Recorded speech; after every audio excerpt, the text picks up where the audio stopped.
we're welcome to you. We do start with an open forum, which is a few minutes of the opportunity for various members of the public to ask a question. However, we're limited to 15 minutes, and we already have two questions that appear to have been supplied in advance.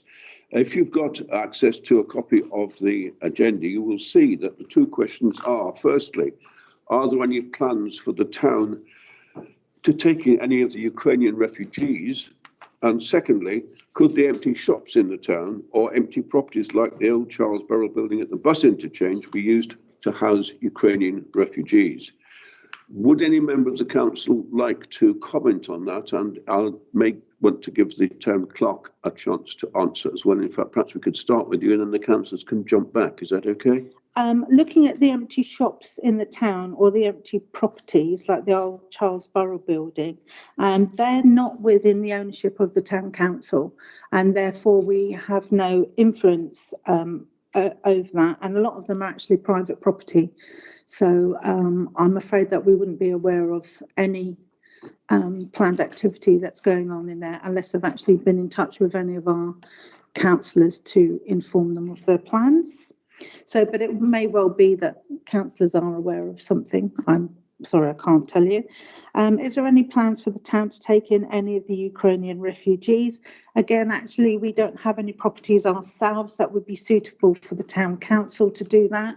I'm not sure if Norfolk or Breckland have any plans, and so I'd have to look at my district and county councillors to see if they've received any information on that. Thank you very much. Can I just add to that, I had an email exchange with a friend who used to live in Thetford, who still owns a property in Thetford, which is currently empty. This interchange was today. And she said that she had volunteered her house 2 weeks ago, and she hadn't heard anything. And it is a general feeling, I think, that a lot of people have volunteered property, and it may well be there's some delay. So at the very worst, it's not urgent to make a decision, because there appear at the moment to be more properties and spaces being offered than there are the ability to take them up.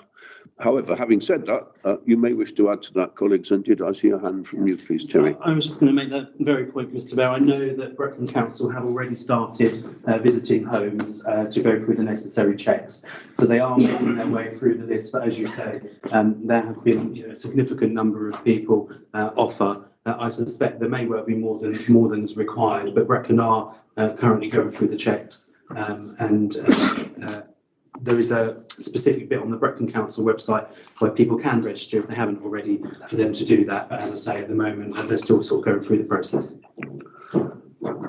Councillor Harvey. Yeah, several residents ring me up and ask if they can do anything, and I'll put them in touch with the Brecon website. That does seem to be the best way forward at the moment.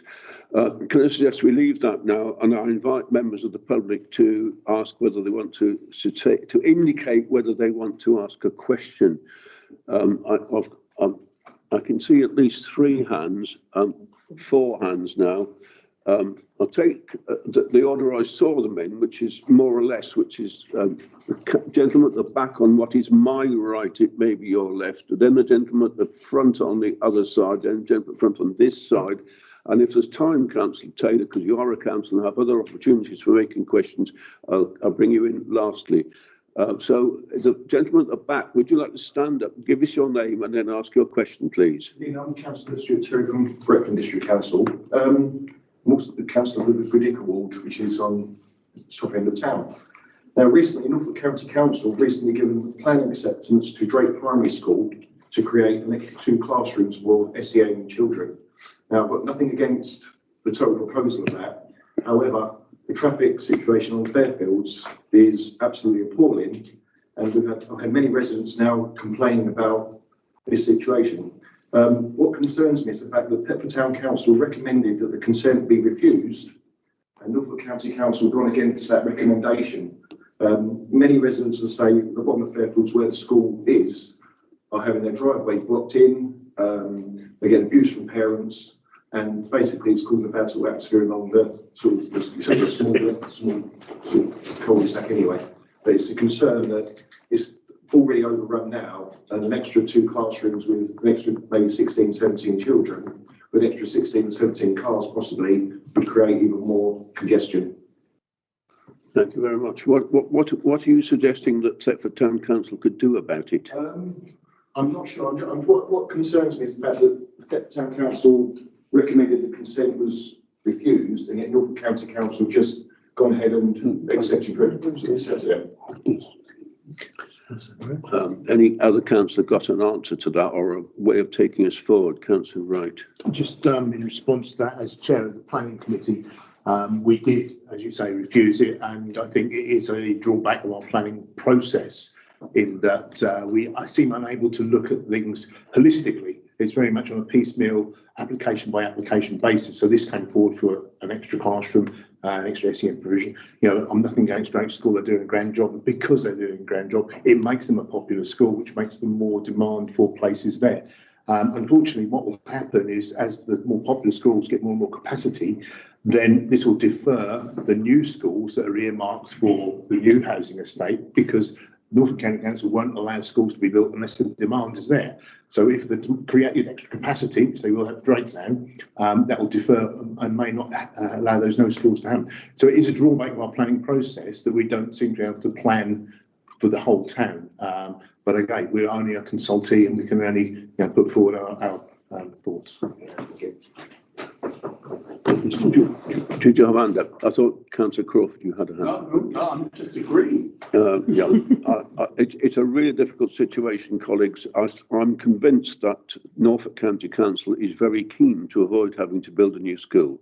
It is actually cheaper for them to add bits to existing sites. And I fear that Councillor Wright is entirely right. So there may be an uphill issue there, particularly as they themselves are the planning authority for this kind of thing or have a great power over planning. So they're likely to agree to their own proposal, aren't they? Did you wish to speak? Yes, Deputy Mayor. Thank you, Mr. Mayor. We shared your concerns, and actually as Norfolk County Council member for that area, I shared those concerns.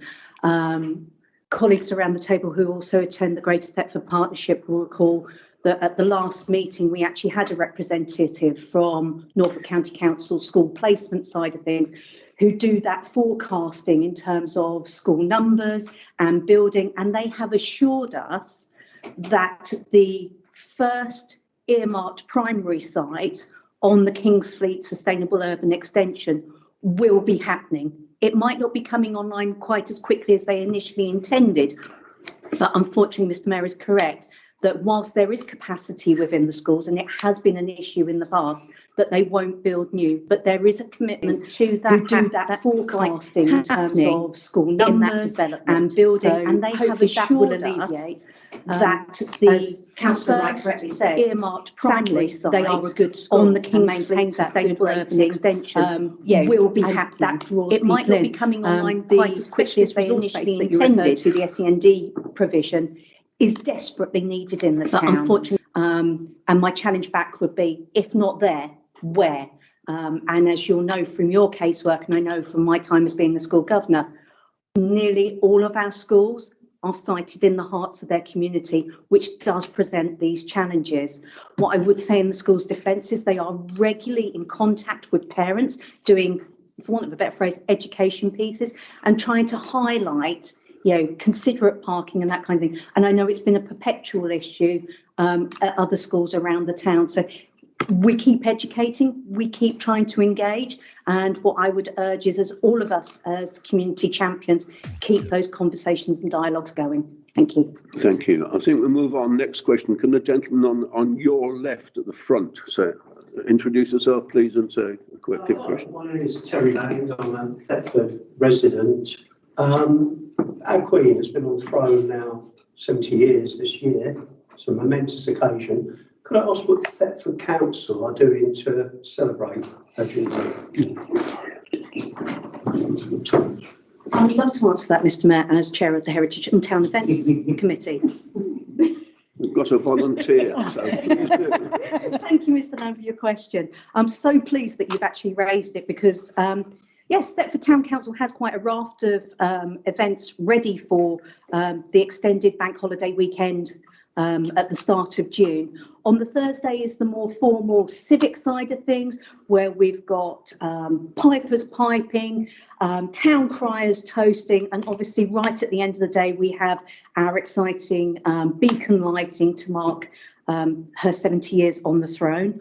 On the Friday, we have a Music Through the Decades event happening on the marketplace. On the Saturday, in order to complement the market provision, we have a Foods from the Commonwealth event. And on the Sunday, we're going old school. We're having a street party, and hopefully tables will shortly be available to book, so you can come along, decorate and share with your friends. Thank you. Thank you. Any more from any colleague? I don't see any. So can I go to the gentleman at the front on the, is it your left? Yes, it is. My name is Colin Woods.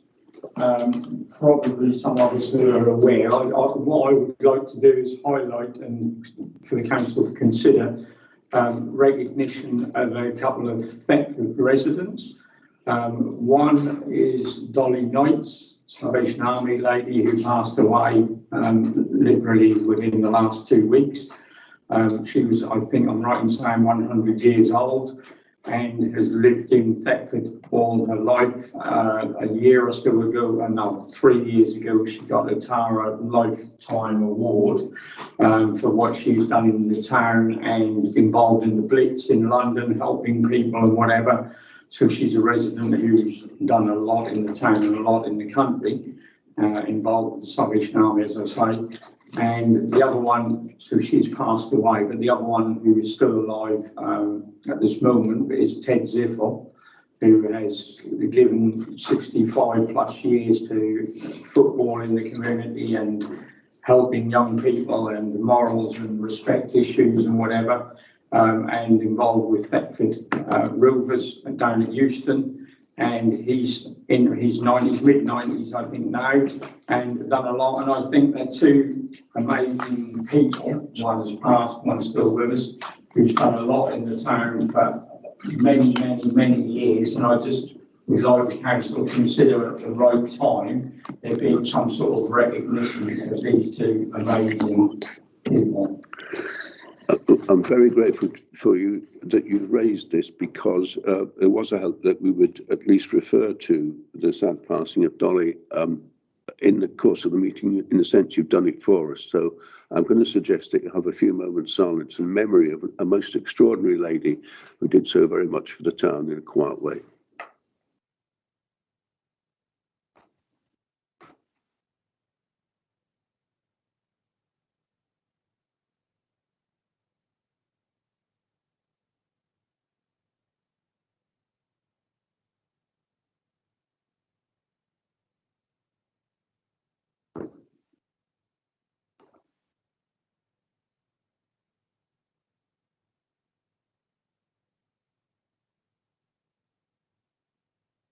Thank you very much, colleagues.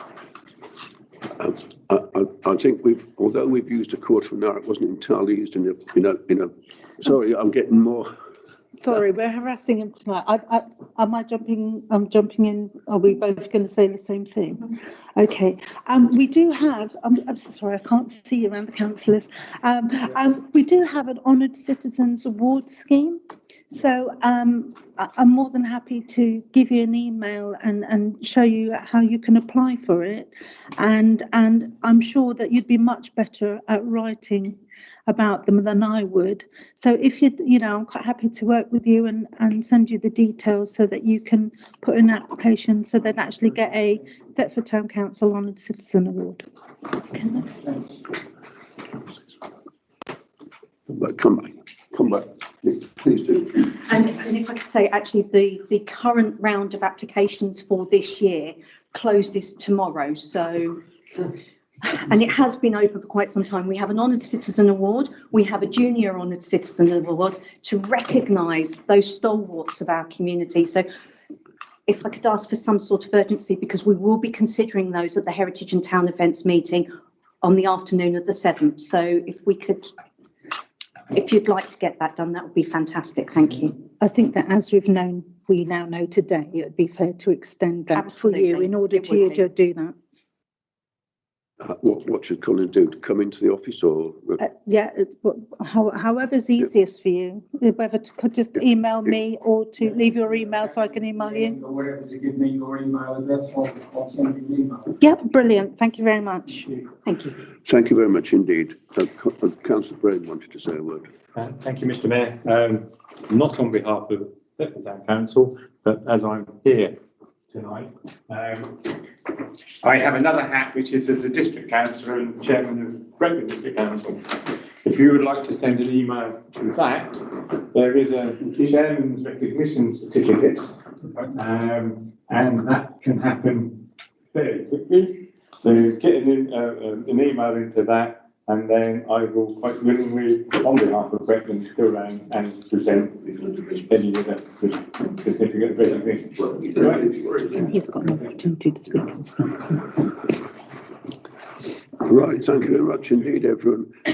I'm really sorry about this, Councillor Taylor, but we do have quarter of an hour, and we've spent more than quarter of an hour already. So I'm going to ask you to either delay it a month or that you find another way to raise your issue with the council. As you well know, there are alternatives for a council which don't apply to members of the public.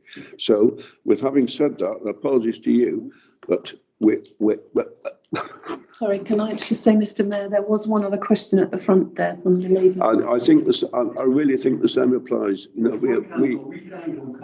I think we have to accept. I'm really sorry, but we just have. We've run out of time. So what we're now going to do is move to the formal agenda and therefore open the meeting formally as a council meeting. So welcome to the full council meeting of March 2022. We start with item 831, which is declarations of any disclosable pecuniary interests. As you know, you can do this as we go through, but are there any at this time, please?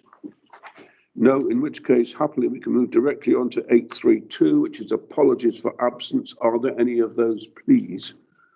I have apologies for absence from councillors Hodgkinson, Hollis and Robinson. Thank you very much indeed. Did I say indeed? Thank you very much indeed. The voice that you heard came from Chris Crimmen, who's been our minutes secretary for some little time now. And I think it's right to say, Chris, this is your last meeting. Yes, it is, I'm sad to say. And so I would like, on behalf of all the councillors and officers present, to say thank you very much for a tremendous job well done. Thank you for your friendship and your help and the way you've made this job go smoothly. We really are most grateful, and it's a pleasure to have been working with you, and a great sorrow that you're no longer going to be working with us. But however, I do think that the golf courses of the world will benefit. Thank you for those kind words, Chair. So on to now 833, which is the minutes of the last meeting. You may have a copy of this available. If you have, then you may have to follow through and grunt or otherwise, colleagues, if you think you're happy with them. So can I agree? Can I I'll give you a moment to agree that the first page or so, first half, if you like, is satisfactory? And then on to page 2. They're not numbered on the paper version. You probably haven't got numbers on the screen version. So I'm looking roughly at as far as the mayor's remarks and reports. No one's disagreeing. So on the next page, which takes us down to reports from county district councillors. Happy with that. The next page goes to committee officers update. And if you're happy with that, then that's basically the lot. So can I get you to say that you're happy for those to be signed as a prerequisite of the last meeting? Thank you very much indeed. So that is item 833 covered. On to item 834. And these are committee minutes. And we received various sets of minutes, and the chair of each minute of each committee normally speaks to it or takes us through it or says, are you happy with that? So starting with amenities, would the chair of amenities like to start for us, please? Thank you very much, Mr. Mayor. I'd like to present the minutes from the amenities meeting held on Wednesday, the 2nd of March. There are no recommendations. It's all resolved business. So therefore move the minutes, please. Thank you very much indeed. So received. On with the second committee set of minutes, which is personnel from the 8th of March. I'm really sorry, Mr. Chairman, I can't get them up on my screen for some reason. I'm looking for the attachments, but I can't seem to get them. But I'm pleased to present the minutes of the personnel committee on the 8th. No recommendations There or are, resolved. it doesn't look as if you've got any recommendations. You are two resolved. So, if you could pass the minutes, please, Mr. Chairman. Or unless there's any questions. Agreed. Yes. Well, thank you very much indeed. And now back to the item 834, where we have the planning committee next, please. Thank you, Mr. Mayor. I'd like to present the minutes of the planning committee meeting of the 8th of March, 2022. It's all resolved business, stages 1 and 2. That I move the minutes. Again, colleagues, are you happy with those minutes which you've had an opportunity to read? Okay, well, that's kind. Thank you very much. May I steal your paper? I'm happy with them. Paper version. Can I have the paper version? Sorry. The finance minutes. Yeah. So we are not just juggling the papers ourselves, but we're sharing them as well. So we're moving on to the last of the 4 committee meetings mentioned here, which is the finance committee, and I invite the chair of the finance committee to speak. Thank you, Mr. Mayor. I beg leave to present the unconfirmed minutes of the Finance Committee meeting on Tuesday, the 22nd of March. There are a number of recommendations to Council, so I will take them in order. The first one is under agenda item 821, and the recommendation is that Thetford Town Council approve the making of the payments A to E in the supporting papers that were distributed to the agenda. Agreed. The next recommendation is 82321, whereby the Finance Committee recommend that the project's budget for the years ending 31st of March 2023 and 31st of March 2024, Appendix B, to full council. Agreed. The next recommendation is 82521, and the recommendation is that the Finance Committee recommend the financial regulations, which will be found in Appendix D, to full council, please. Can we go back to 824? Oh, well done, thank you. And going back to 824, apologies. The recommendation is that the Finance Committee recommend the adoption of the financial risk assessment at Appendix C by full council, please. Agreed. Thank you. Are you happy? She's inviting you to agree with those. Are you happy with those minutes? Good, thank you very much indeed. So that concludes item 834.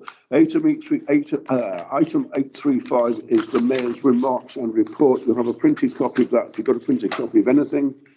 And I don't think I need to make any further remarks about that. If there are any comments or questions, you've got a second to say so. And you haven't, so we're on to 836. Town Council representatives on other bodies to receive and note any reports. So I have to ask you, are there reports from colleagues? And we normally, in the end, find it simpler, I think, to go around. Please say no if you haven't got anything. So I'll get round to you. So if I start perhaps with the Deputy Mayor here. Thank you, Mr. Mayor. I should say Mayor-elect, that's even better title. So in terms of the 2 outside bodies that I am currently on, the Safer Thetford Action Group, the next open meeting is Thursday, the 7th of April at 7 p.m. in the large court at the Guildhall. Can I urge you to reach out into your communities and get people to attend? This is very important. It is about the safer aspects of the town, and I think there's a lot of important updates that residents will be able to find out. At our last meeting at the start of this month, the police report included that there have been undertaken 22 stops and search. There was 1 arrest, one interestingly for nitrous oxide possession with intent to sell, which had been publicised quite highly on their social media, and 2 youth warnings. We were delighted to have the new Inspector Woodage, attend, and she advised that officers are tasked currently with park, talk and walk every shift where possible, and that means literally parking up the car, going out for a walk, talking and engaging with residents. In terms of the Thetford music project, I've got nothing further to update on, Mr. Mayor. Thank you very much. So, Councillor Dowling next, please.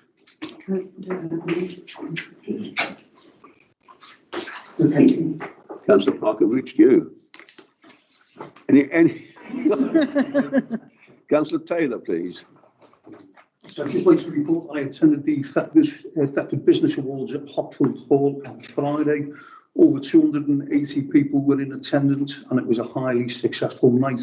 The local businesses such as nail salons, beauty parlours, taxis, coaches, local musicians all did roaring trade on the day and indeed on the night of the event, and a great time was had by all. I did have a conversation with Lord Bellingham, the ex-MP, Mr. Henry Bellingham, who was quite complimentary about the evening. And his main point was, and he said, he reiterated this to everybody who was present, Kings Lynn could learn a great deal from Thetford. So a good night for Thetford. Thank you, Mr. Chairman. I'm really sorry to have missed that meeting. I wasn't well that evening, but I'm glad it went well. I'm glad to hear that. And having been to Kings Lynn several times, including on Sunday, they do set a pretty high standard. So if he was impressed, that's a great tribute. And if you'd like to tell management that, I'd be grateful. Many thanks. Councillor Harvey, please. I'm not on any other bodies, but. Yeah, just to report that the Charles Burrell Museum has now got a new manager, Mr. Pigeon. I think he comes from Mumford, which is handy because the other lady was overrun with work, you know, so we've now got that. And they're hoping if the manager can, you know, really get round to all these volunteers, they're hoping to open Easter, if possible. So the Easter Sunday, because normally them shops are shut then, so they're hoping to open them, even if it's not such a big event. But you'll probably hear, Mr. Mayor, because they'd invite you, wouldn't they? Thank you very much. Councillor Brame, please. Councillor. No. Councillor. I'm going to miss out on that one too, so that completes the item which was, if I can find the place again, Town Council reps and other bodies. That's 837 next, reports from county and district councillors. Can I go in the reverse direction, which puts us probably with Councillor James? Thank you very much, Mr. Mayor. Managed to print out a report today. I must get better at emailing around. It's not doing my environmental credentials very well. No, I'm not, but I do like to hold a piece of paper still. So you're going against their policy. Well, I'm using my paper, not yours, so it's okay. I'll just plant another tree. Anyway, so I've got a couple of things I wanted to mention in addition to what's on the report, or add to really. The first is to say a big thank you to Town Council staff that supported the spring clean that we held during March, particularly Nick and Carl, Stephen and the conservation volunteers, and you might be able to see a picture of them on the back, certainly a picture of Nick anyway. Over 3 days we did a significant tidy up of St John's Way, and I was very grateful for the Town Council to supply staff power or volunteer power. I can't say manpower anymore. Alongside Brecon Council, Serco, Flagship Housing, the Benjamin Foundation and the Horticulture Industry Scheme, as well as local volunteers and councillors over several days. And I'm really pleased with the difference that we made with that event. The second is to bring your attention to something called Norfolk Swift Response, and there's a little bit of a photo down the bottom there. We had a full council meeting yesterday at Norfolk, and they had a stand outside, which was actually really useful because we're always learning, and I didn't know a huge amount about the Swift Response Service. It's basically a 24-hour, 365-day-a-year service which offers help, support and reassurance if a person has an urgent, unplanned need at home but doesn't need one of the emergency services. So, for example, if a person falls and needs help but doesn't need an ambulance, it's a sort of take pressure off to some extent, the sort of ambulance service. So I was unaware of that service being available and the numbers on there. So do make people aware. Some good news about Market Town Initiative. Apologies, Brecon colleagues, if I'm stealing anybody's thunder, but we all attended as Brecon councillors a Market Town Initiative meeting, and we sort of worked collectively to extract some money from Brecon, shall we say. They've allocated £50,000 to each market town each year for 3 years, and we're sort of year 2 of that. So what they've agreed to fund for Thetford is £5,000 to upgrade litter bins along the river corridor, which is something that we've spoken about a lot, amenities. The current capacity of litter bins along the river corridor it is not great, and therefore they tend to get full quite easy, and the rubbish overflows and ends up into the river. And I'm sure colleagues at the end there will be pleased to get more rubbish in bins and not in the river. But there's about 5 bins, we think, which will end up being double-sized bins rather than the regular size, so that they can take more rubbish, basically. So that was a really good achievement. The other was £10,000 for the sculpture trail, which we as a council have been working on, and that will match fund that money we've got set aside. £5,000 to upgrade planters and sort of floral displays, particularly within the town centre, with a Jubilee theme, to sort of complement our own efforts as a council, with our red, white and blue themed hanging baskets and floral displays. So that will be areas that weren't currently being sort of looked after and well presented, so that will add significantly to that. And lastly, £9,000 for the pathway which will connect Bladen Bridge up to the Priory along the river corridor. That's something that we've been working on again as a council for some time now. That last chunk of money means that project can now absolutely go ahead, and the works order has been issued to the contractor to do the work in the first quarter of the new financial year. So the price is set in stone, because that was one of the main issues. The price kept going up with materials and labour constantly increasing. And that's all now been confirmed, and the contract sort of agreed.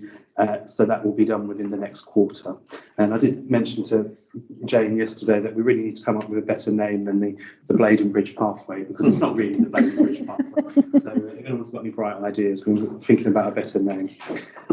Lastly, just to say, if anyone listens to Radio Norfolk or Radio Suffolk, they do what they call a takeover day, which is when they go to a particular location and spend the whole day there interviewing different people in the building, and sort of really finding out in detail about that location. They came to Thetford on the 12th of April, and they spent the day at the Charles Borough Centre, and I was interviewed as a sort of local councillor for the area.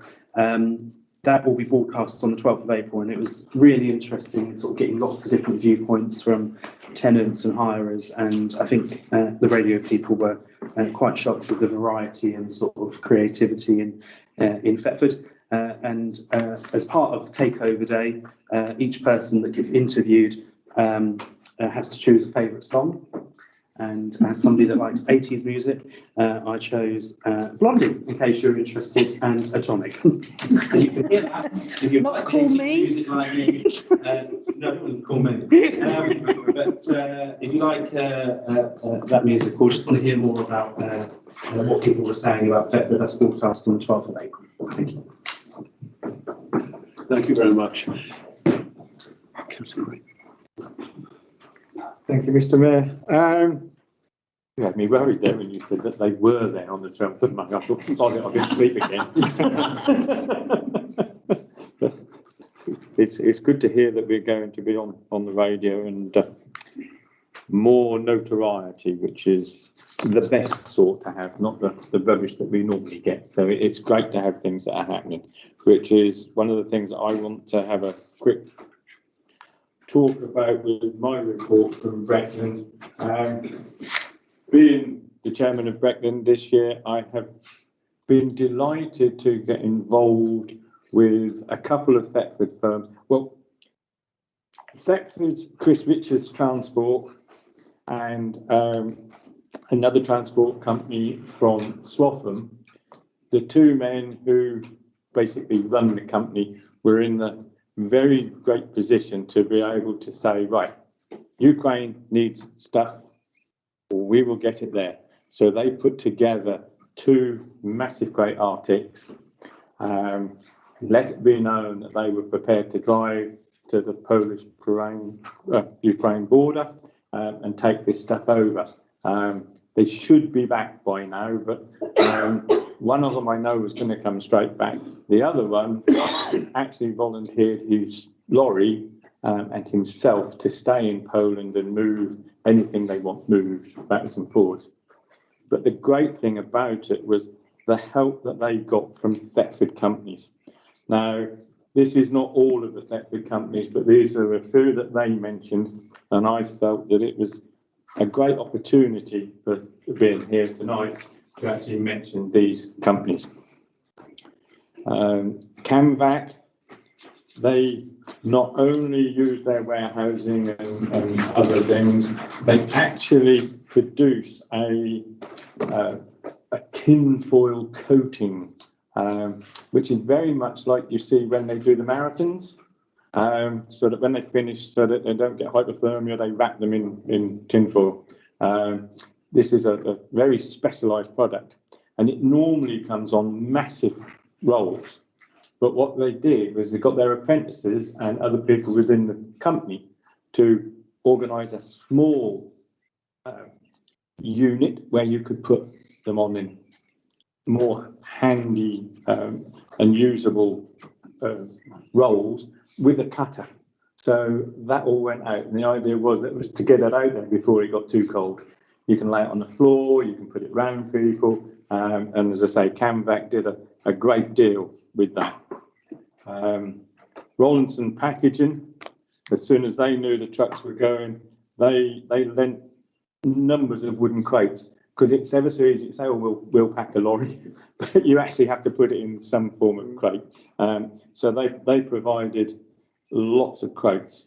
Simon Long did a great thing with their packaging, because you can put them in small cardboard boxes and then you can take them from there. So they got involved.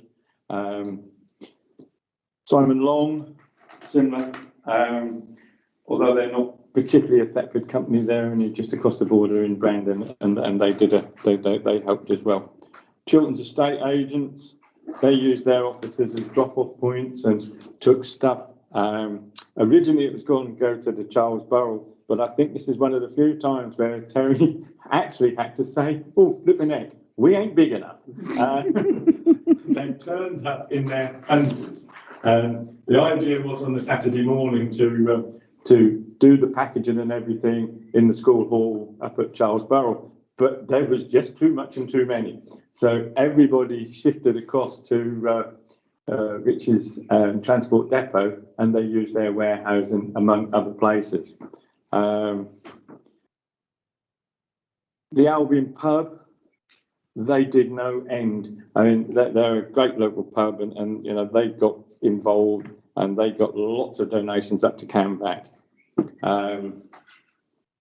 They actually went out with the Norfolk Paulinia CIC, which is a charity that tries to help refugees and all sorts of things. And they organised all the travel to get people across borders.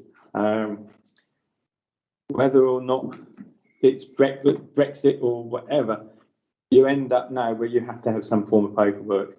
And they took that on, and they got these two guys in another convoy as well. And I think in the end, there may well have been over 20 vehicles. And the lovely part about it was they had the right paperwork. So when they pulled up at a border, as soon as they saw the first one, they let everything go through. No end of people have gone to try and help and found it very difficult. But this really was very, very well organised. And, you know, I have to say a great deal of thank you to Chris and his family. He actually went out with his wife, and I said to him, aren't you concerned? You know, you're going to a war zone. He said, I only have one concern. She's navigating. And what he meant by that, I do not know. But they both went out together, and as I say, it's very pleasing that when you're part of the town and you get involved with this, and I could go up and see them off, and all down Croxton Road and places, there was all sorts of flags and signs, and it was really nice. So I thought I would report that back to the council so that you know that you know, Thetford has been well represented, and we are really trying, and it's not stopped. These places are doing it again and again and again. One of the other things I wanted to report, not Ukraine based, but one of our great nurses, Melanie, who is I'm not quite sure what Melanie is. I mean, she runs marathons for fun. So, and then she nurses, and she works umpteen hours a day. And I think you must have got too much energy, but she really is lovely. And she is trying to get together volunteers for a scheme where they want to buy some units that help you up. We get a lot of cases in the town where people fall over. I had it happen with my father just before he died. You go to the house, they've fallen over, whether that be the night or whatever, and you phone an ambulance, and then you're told, yes, we'll get there. It might be 5 hours, 12 hours, and you say, well, can I get them up? And they say, no, don't touch. And this has been going on for some time.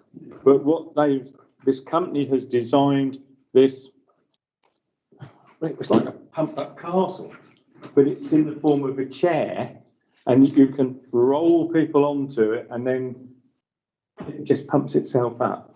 And being somebody that knows how difficult it is to get up off the ground, they actually put me on the floor in Charles Borough, and I thought, oh God, I'm going to be here until well after council, because he ain't going to come and help. Please let this thing work. And it did very well, and it lifted me up, so that'll lift most people up. And you feel so safe. And it was a one-man operation, and what they're hoping to do is to get some of these within the town, and then have them stored at places like the garages on the A11 and things like that. So I'm sure that Melanie is well contactable at the Charles Borough Centre, because she does an awful lot out of there. So if anybody wants to get involved, wants to volunteer, please let Melanie know. It's a very good cause, and it's going to be very good for the town. That's my bit from Brecon. Do you want to ask a question? I want to ask a question of the county council. Please do. I can ask you both now. If you want to ask a question about what Councillor Bramer's just said, you may do that now. I wanted to ask you a question about what Councillor Jeremy said, but you didn't. Well, all right, that's fair enough. Yeah, we missed that. Well, you stand up and ask a question. Or do you want me to do it at the end? No, do it now. A question for Councillor Bramer first. Can I just ask about all that aid you've just spoken about? Where was it 8 years ago when the war started? That's my question there. I understand your frustration, Councillor Taylor. I wish I knew. The powers that be didn't do what they did this time. The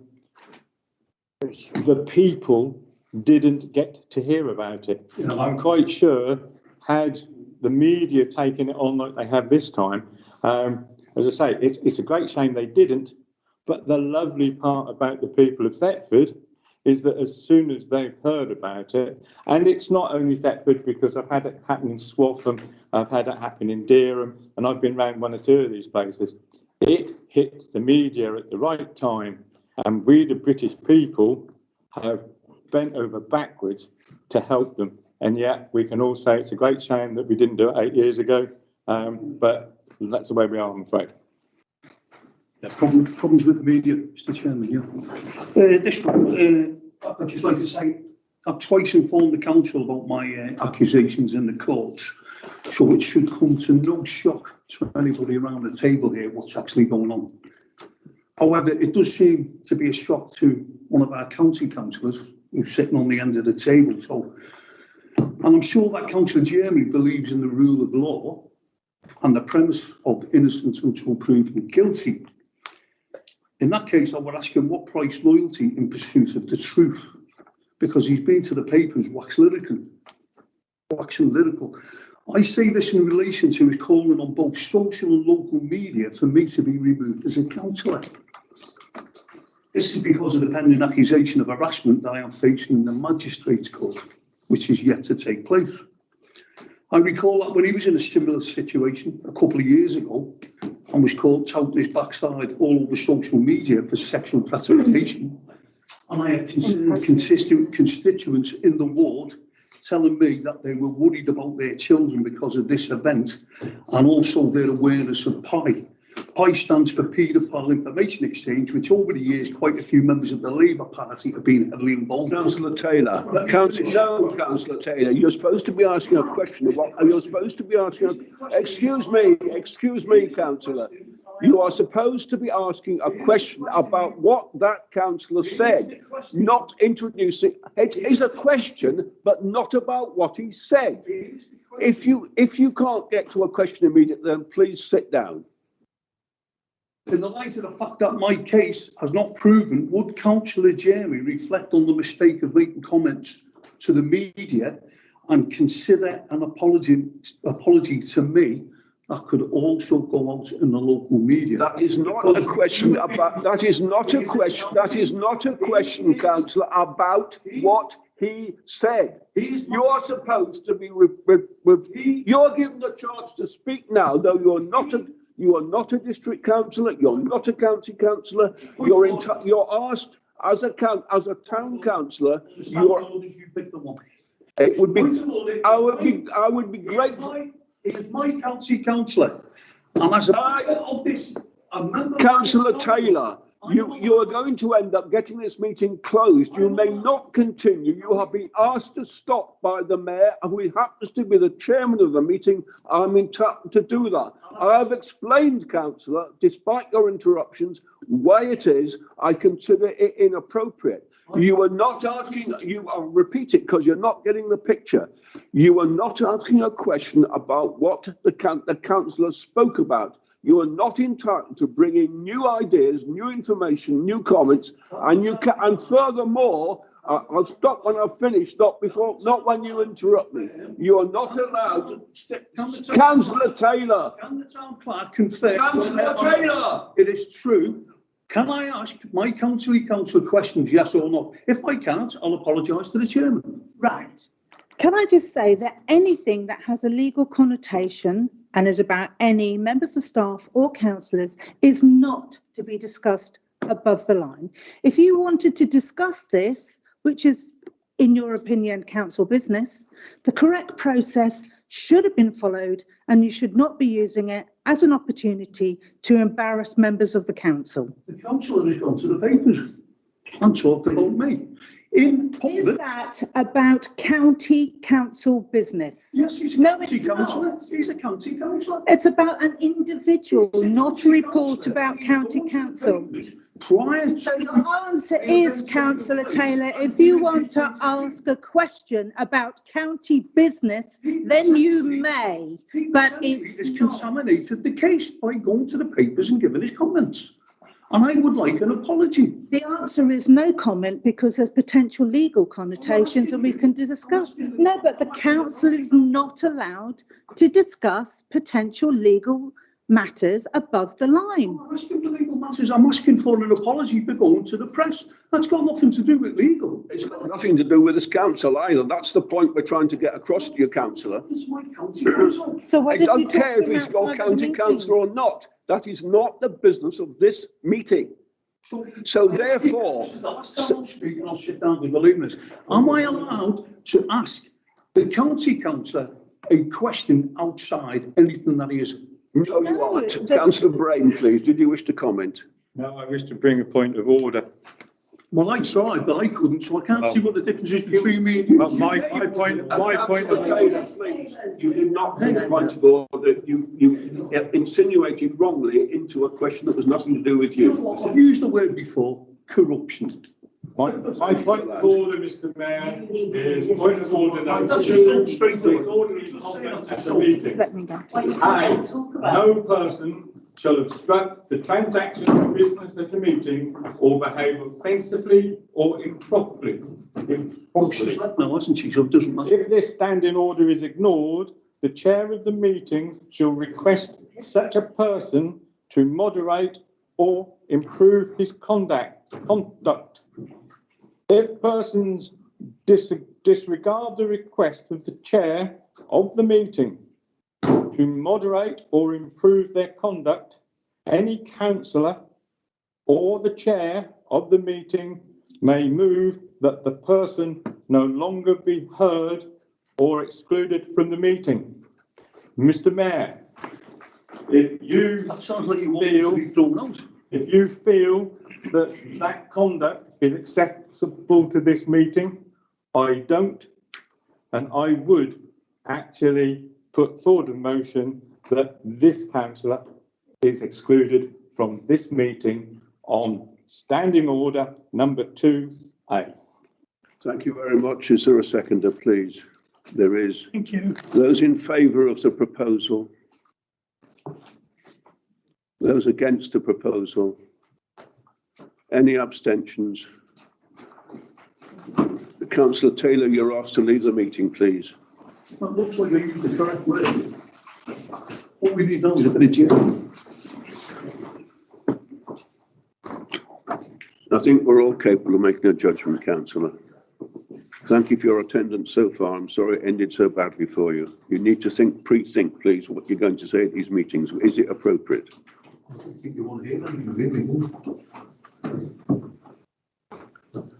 Thank you very much, Councillor Brame.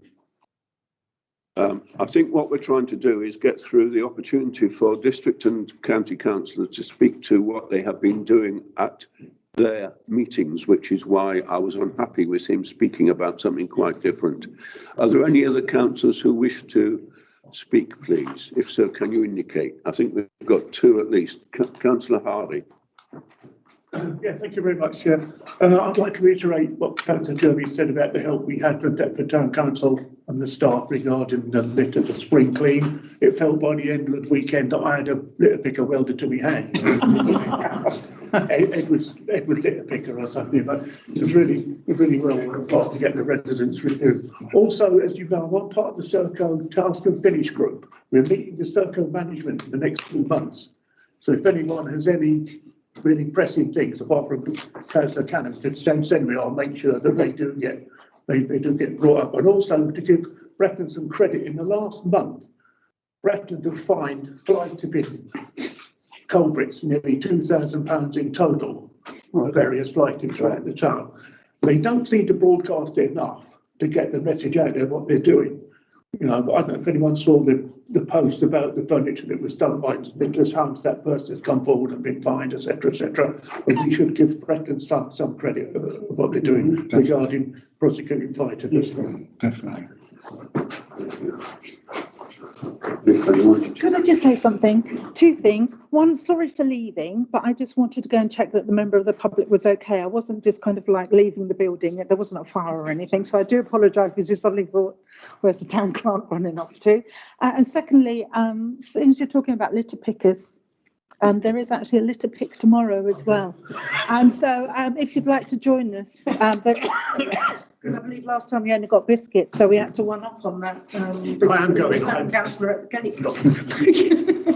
So there is another litter pick along the river tomorrow, should any councillors want to join us. So I do apologise that I left without explaining, but I just wanted to check that the member of the public was okay. Do you want to ask a question? Could we have a time for that? 10 o'clock, and I think we're starting at Button Island and walking down to Canterbury Way. Is that right? From my? Yeah, the meet up is at the lights in and Lovely, thank you very much. Thank you, Chair. Councillor Cannon. Could I just ask a question of all Brecon councillors?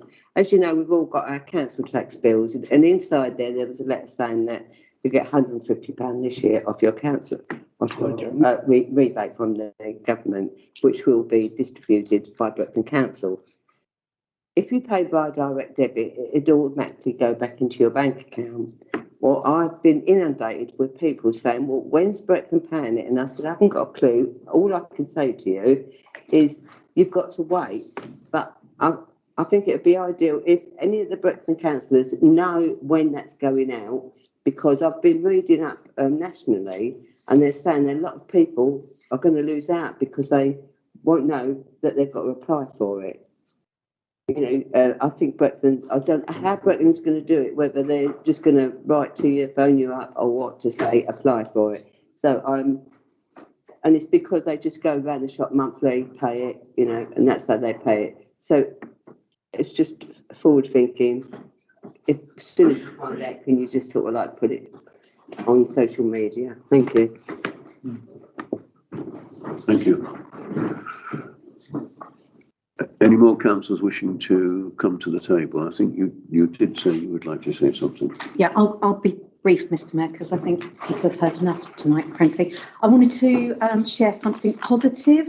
The Easter holidays are looming and bookings are now open for the Big Norfolk Holiday Fund, which is a programme of free activities that will run over the Easter holidays for 5 to 16-year-olds across Norfolk. Norfolk County Council are obviously delivering it in partnership with Active Norfolk, and I would urge responsible adults of young people to sign up for it. Thank you. Can we have further information of how they sign up, please? I believe it's through the website. Oh, yeah, okay. I've been a bit sloppy, really, allowing you to speak without standing. So can I just have a reminder that we are really supposed to do that? And before we leave, I take it there are no more councillors wishing to speak, in which case, can I just echo something that Councillor Brame said? I think it's a really great pleasure to hear so much good spoken about Thetford businesses, but particularly in regard to the response to Ukraine. But as we've heard earlier in the meeting from someone who later slightly blotted his copybook, the success of the Business Awards meeting as well, it does suggest that Thetford businesses are stepping up to the plate and making a great contribution, and the more we can do to encourage them, the better. So thanks, Councillor Brame, for quite rightly, I think, mentioning one or two by name. That completes item 838, and we're on there for two. No, it doesn't. It completes item 837. So item 838, are there any questions that we're aware of to which responses might be expected? I have not received any. Thank you very much for that. So we're now on to 839, which is committee membership. To agree, Councillor Dowling joining the following committees. Firstly, heritage and town events. Secondly, amenities. I'd like to suggest to invite you to agree with those proposals. Are you happy with that? Okay, thank you very much. That's good. So welcome to those. External bodies representation, item 840, to review the external bodies list for relevance and to select councillors to represent the council for the year 2022-23. It says lead the mayor. I think really that's probably optimistic, not for the first, not for the only time this evening. So we have got a list. You may have it. I can't see whether you've got it on the screen because I can't turn around and turn, but I've got it on paper, so I know what the list is. So starting, and you may wish to comment, so what I'm going to suggest is we'll try this one out for size. The first I've got is Borough Museum Board of Trustees. We have Councillor Cunningham as our representative. Are we all happy with that? Well, perhaps I should say, are you happy to carry on? I'm happy to carry on. Is everyone happy with that? Okay, thank you very much for that. Thetford and District Citizens Advice Bureau, the Mayor of the Day, so that's automatic, and then the alternate is the Deputy Mayor, so that one's easy. Charlesborough Centre Limited Directors, the current representatives are Councillor Brindle and Councillor Crawford. I don't think it helped me, Dennis. It was my impression that we thought we were doing that for 4 years, but I thought we were doing it for 4 years. Are you happy to continue? I'm happy to continue. Yeah, you are happy to continue. I would be also. Our colleagues happy to let that slide by for another year. Okay, thank you very much for that. Energy, Power, Resources, Thetford, Councillor Wright and Councillor Brame. Are you both happy to continue? I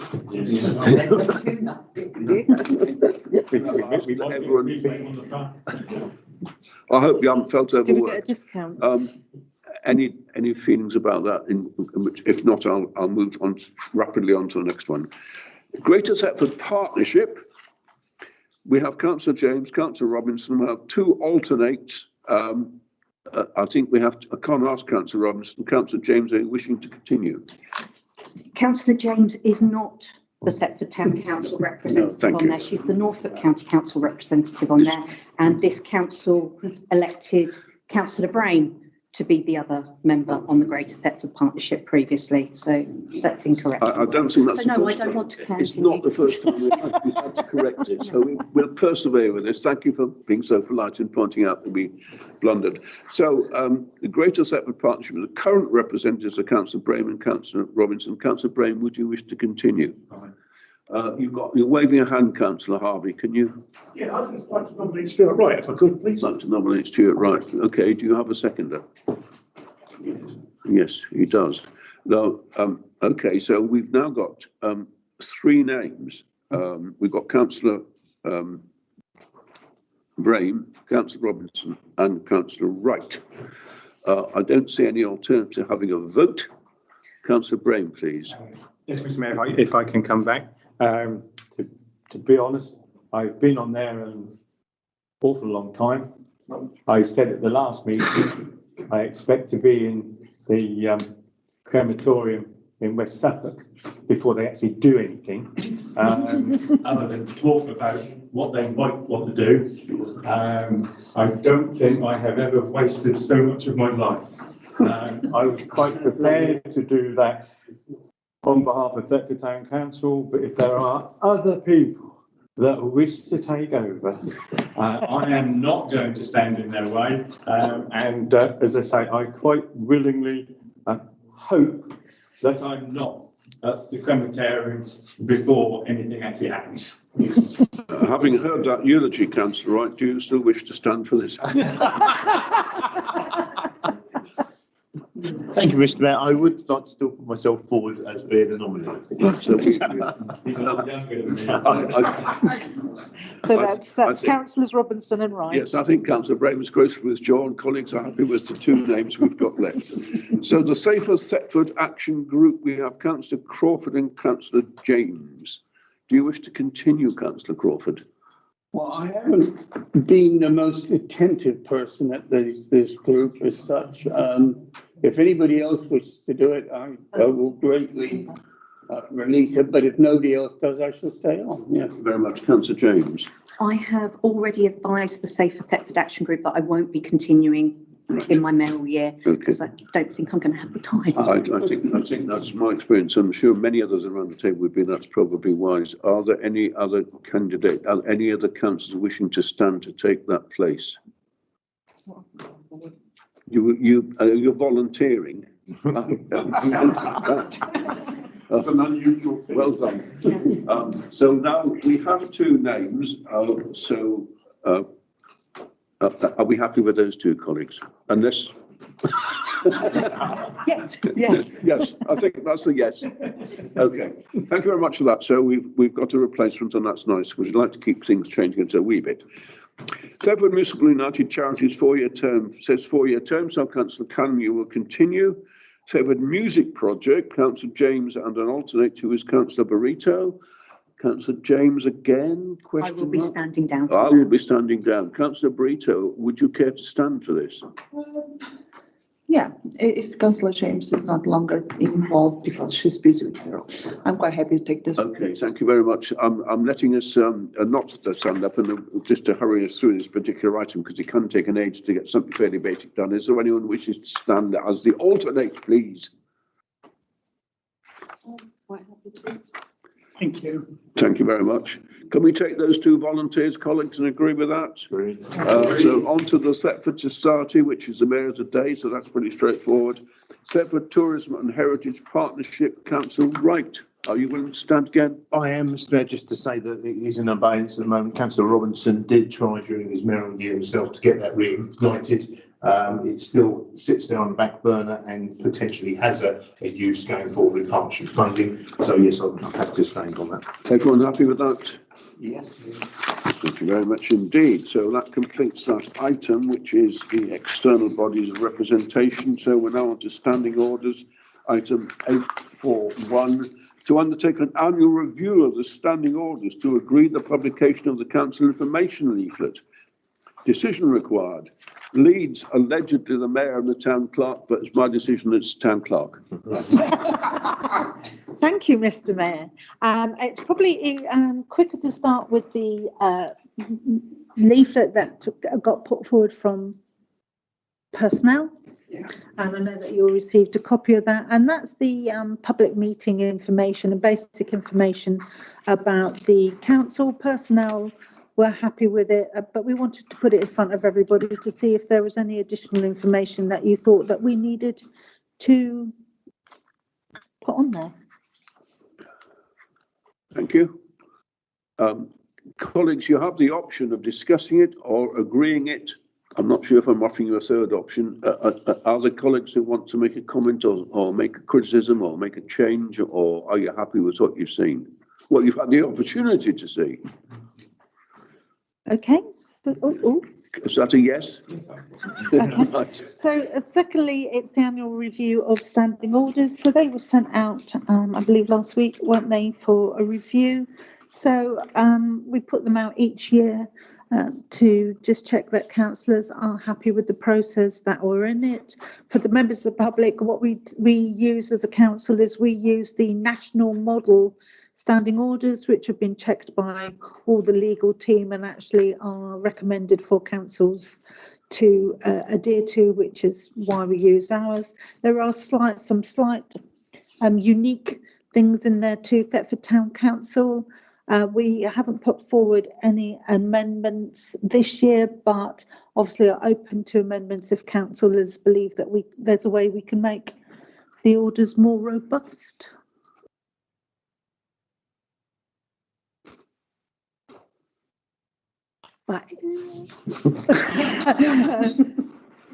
Councillor Brown. I wouldn't mind making the standing order 2 slightly more robust. It's all very well to say that we as a council can vote and have that person removed. I think perhaps we ought to have the option of saying when that person comes back. Not necessarily remove them from one meeting. That's a very personal point of view, but it's just a suggested amendment.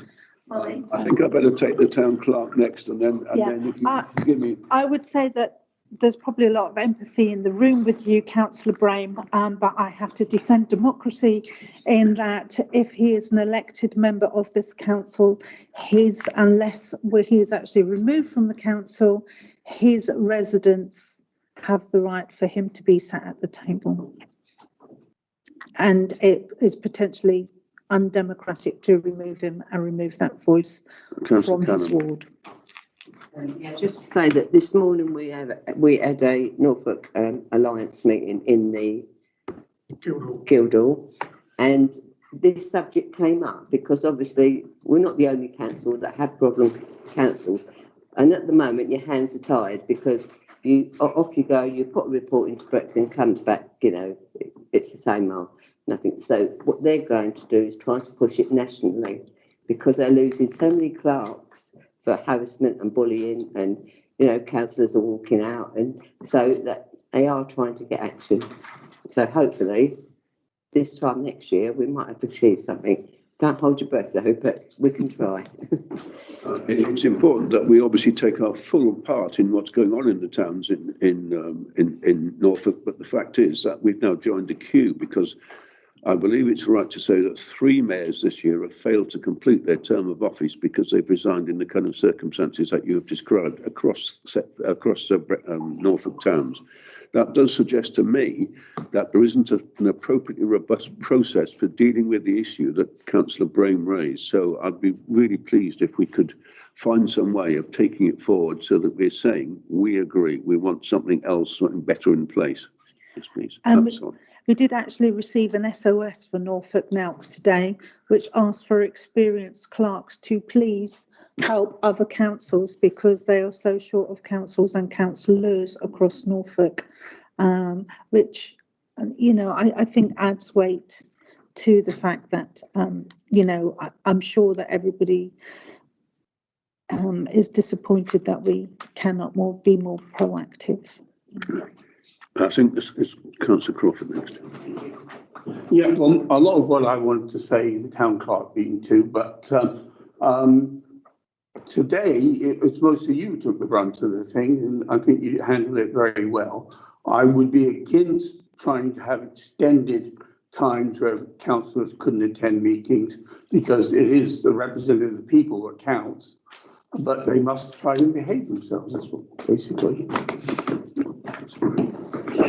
Just as another question, Mr. Mayor, as the standing orders are Thetford Town Council standing orders.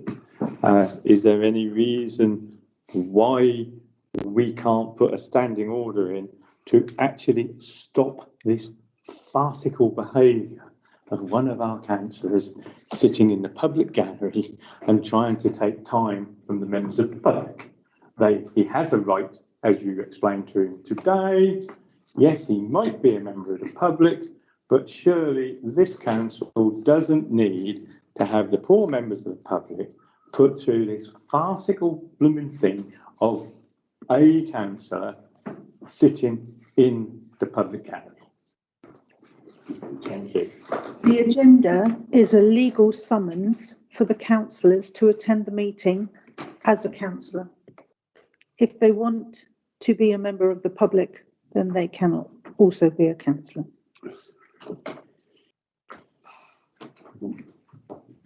Can you explain what that means? So when we send out a summons for the councillors, it's a legal summons as a elected member of the town council to attend the meeting as a councillor.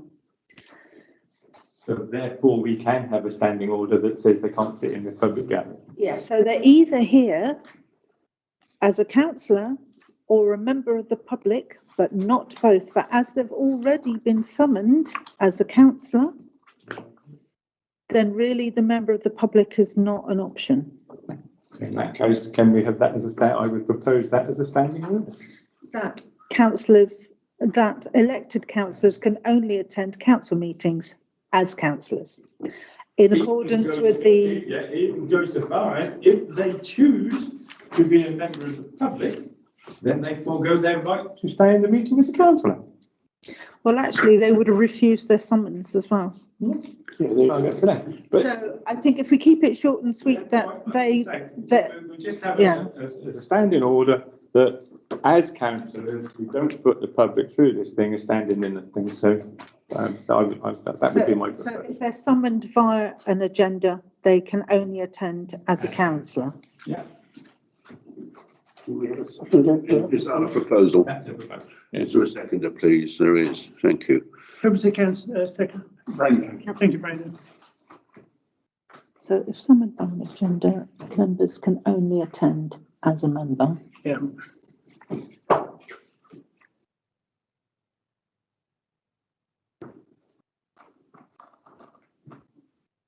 Just get the wording corrected. Yep. Do you want to take? Thank you very much. They've already done that. Did you vote on it? Colleagues, are you happy to go to the vote on this? Yep. So those in favour of You've this. actually had to indicate to speak, Mr Mayor. Yeah, I'm aware that Councillor Harvey and Councillor Wright have asked to wish to speak. I think I've got the words right. Do you want to comment on that particular vote or not? Yes. Okay. So in that case, Councillor Harvey, do you wish to speak? I want to comment on what Tina was saying about the legal summons. That's all, not the vote. I'm quite happy to go with the vote. We'll take it anyway, and then we'll come back to Councillor Wright, who I think is more. Yeah. Please. Yes, please. Okay. If that's the case, then have we not been remiss in not enforcing the laws and made this issue far worse if we'd have stopped it in the first place? Sorry. Can I answer that as well? Sorry. Yes, we can. I think, as I've stated in previous meetings, historically, this council has always welcomed much more open debate than is actually put into standing orders. And therefore, the chairman has the right to allow extended debate if they so wish. Because otherwise you'd only get to speak, I think, twice in total on any subject. And so I think there's always a danger of reducing that ability to debate in total to deal with what is a singular problem.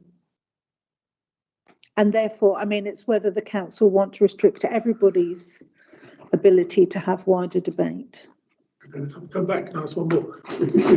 Please. Is that allowed? Yeah. I have no objection to the idea of the fact it's debating, but what we've seen is not debating. What we've seen is it's a ragging and personal attacks. I mean, we've had it with James and you know, it really should have been not allowed. I mean, I believe that if we'd have actually put a stop to it at the beginning, none of this would have happened.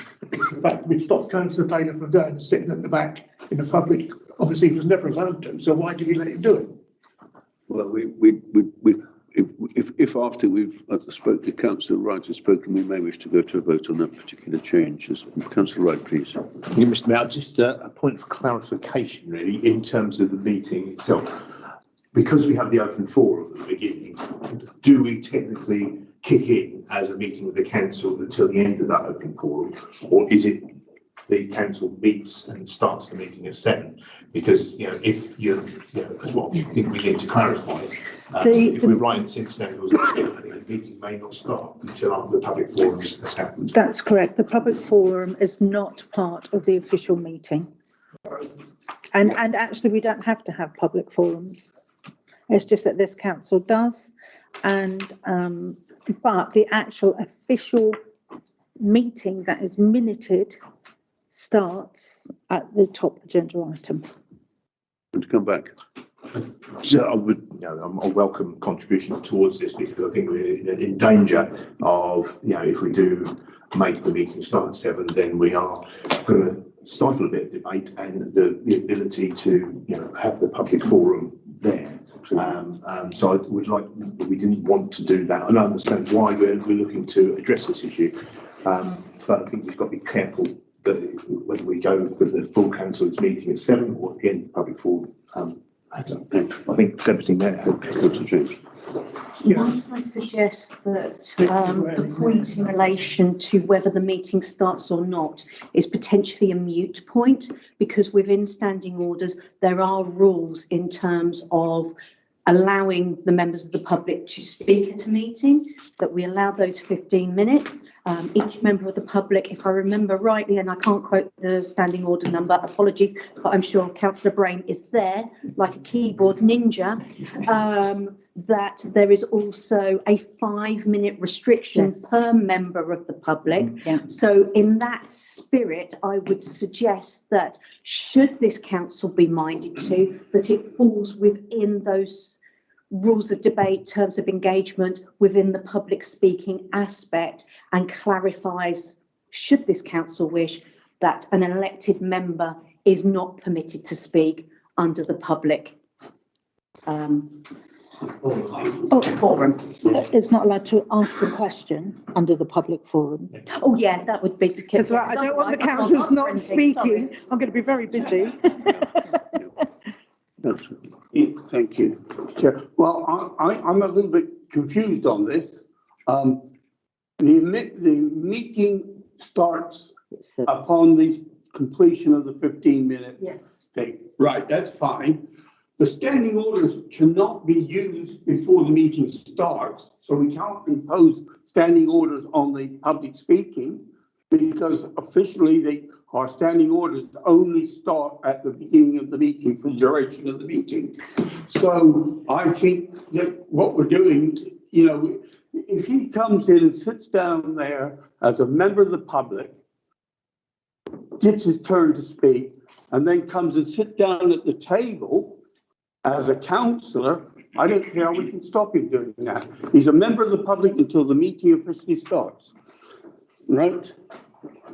And by the way, I don't agree with what he's doing, but anyway. I think you'll find that actually the 15 minutes is stated within our standing orders that we allow members of the public to speak. So it does actually come. We have officially started. No. The reference to the 15 minutes that we allow members of the public to speak before a meeting, because if members of the public speak, a meeting has to be closed for them to speak, and then it has to be reopened. And so therefore, that is why it's not a part of the formal meeting. However, in our standing orders and in that leaflet, we refer to the fact that we allow the public 15 minutes to speak prior to the meeting. So therefore it is covered, and also that leaflet asks for people to be respectful, well behaved, to submit questions. So we have actually covered ourselves. Yeah. But the councillor is here to represent the council and to answer questions from the public during that public meeting. So therefore, he was required around the table as a councillor to fulfil his role as a ward councillor in answering public questions. Yes, but the meeting hasn't started. And until the meeting starts, But he is required to be at the table as a ward representative to answer the questions. No, to answer the questions that come forward from the public to their councillors. How can we require something what we're not? Don't get me wrong, I'm not defending the agenda. I think you're missing the agenda starts here, but actually we've invited the public to talk to the councillors. And on here, it does say the summons and it does say about the 15 minutes on the summons. And therefore he is required at the table as a councillor to answer the questions from his ward residents. So if he sat in the public forum, he cannot answer questions as a councillor. No, therefore, he needs to be sat at the table. But if he's there, if I was just to walk in at 7 o'clock and miss the public forum, I would still be in attendance to this council and I'd be on time, would I not? You would, but I would suggest that maybe your residents may be a little disappointed if they'd come to ask you some questions. But my residents can always ask me questions at any time. I have all my... But what we're saying is the reason that we get the councillors in at 7 o'clock, because if there's no questions, we start at 7. But the reason we start the open forum at 7 o'clock is that all the councillors will be here and are available to answer the questions from the public. Well, I think, anyway, I've given my opinion. Thank you. I think there are a range of issues, and thank you for that comment and that contribution. I think I've sought, I'll finish, I've started off. I think I've sought to be very generous and most people have respected that a great deal. It hasn't entirely worked in the way that's been fairly well demonstrated this evening. It may be that another mayor would do things differently, another chair would do things differently, and we have to accept that that's right. I appreciate that there are 15 councillors who would like to make things work in a generous way and an open-minded way and allow us to sometimes manoeuvre the discussion around a little bit. You make up your own mind how you would like it to be, but I do think what we want to end up with at the end of the meeting is a clearer road to go down when we finally get to the point where we say this won't do. Alan, were you going to comment? Thank you. The point I just wanted to make is that the meeting includes the public participation part. It's not the public participation part is not regulated, because if you look at the other part of the meeting, you have to have an agenda item. You can only discuss things that are on the agenda. So what you've got to look at, the agenda has two parts: the public participation, which is unstructured. The council doesn't have to make any decisions, and in fact may not make any decisions. It can only refer back. As mayor, for example, you'd say, well, yes, we've considered what you had to say and we'll refer back to it. The official part of the meeting, which is structured by the agenda, starts within 15 minutes. And I think it's easier for councils to consider that. So the meeting starts when the public participation starts. The official business of the council starts after the public participation section. Thank you. That was the Deputy Town Clerk speaking, and I think Roy Brame, you want to make another point. Thank you, Smith. I think where I'm trying to come from is that I hear what Dennis and Alan have said. Yes, it is not part of our agenda meeting, but the rules of the public gathering in the 15 minutes is under this town council's jurisdiction. So therefore, if this town council votes that a member of the council cannot take part, then it's done. You know, it's not that he can. It is the fact that the rules are our rules, and the proposal is that this town council doesn't allow councillors to participate in that 15 minutes. It's as simple as that. Is that? So I've put, if summoned by an agenda, members can only attend as a member and not participate in public forum.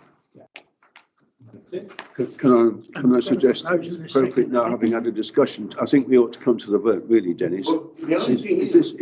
if it's worded that way, sir, Dennis, hold on a moment. okay, then we can't. I'll accept an additional comment if you feel it's a new comment, but if you do, you'll have to stand up, please. Yes, sir, that's fine. No, I accept that we could do that, and it's fully within the rules and everything. But the way it's worded would mean we would not be able to participate in the conversation at all. We wouldn't be able to answer questions. No. So that wording is, to me, is wrong. It would limit us. Would you like to suggest an alternative? No, I'd not like to have this done at all, but the council's determined to do so, so fine. Well, I think it's up to the councillors to decide, but are we right to say that the proposer doesn't accept the point that's just been made by Councillor Crawford? No, because I'm not saying that we can't participate. We are saying that the councillor cannot be in the public gallery and ask questions. The councillor will be here to answer the public's question. And that's the way that it is. Not the fact we can't be part of. We've got to be here to answer the question. To have clarification, can we have the proposal read then, please? So I can have clarification on that. Read again, but just let's read the proposal again at your request. Right, so I had put, if summoned by an agenda, members can only attend as a member and not participate in public forum. Not participate in public forum. If we do an addition, as they are required to answer the public's questions. Yeah, I think that would make sense to me. Quite helpful. Absolutely. Yes. Having said that, and while I'm going to make an additional comment. I wanted to make an amendment actually, and Councillor Barretto would also like to speak. But I was going to suggest perhaps that the phrasing is used, cannot participate in the meeting as a member of the public. That makes that distinction very, very clear in terms of what exists in our standing orders. Councillor Graham, are you happy to accept that? Accept that, yeah. Okay. Councillor Barretto. The whole thing is getting really muddled between what can be done and what can't, and obviously there's quite a bit of a contradiction and diverse opinions at the table at the moment.